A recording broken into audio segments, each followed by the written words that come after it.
काका हे काय म्हणायचं? मीठ कसलं मीठ म्हणायचं? अंडी मीठ म्हणून असतं दगडापासून तयार होतं. काळा मीठ आहे ते शिंदे मीठ आहे. ते काळं मीठ याचा वापर कसा करतात? स्वयंपाकमध्ये करतात.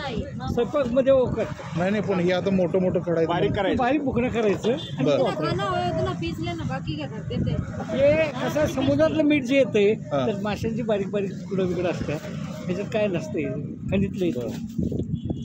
खाण्यासाठी चांगलं. अगदी एक नंबर. हे कसं आहे?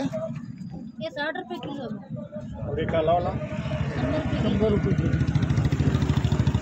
हे काळं कसलं म्हणायचं?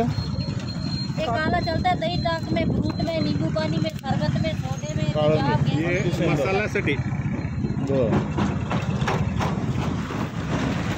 हे मोठं खडा आणले ते. हो असं 5-6 ट्रॅक्टर येले. ये कहाँ से लेकर आते हैं? राजस्थान तयार केलेलं असते. ट्रॅक्टर वहाँ से लेके हाँ मामी उधरी।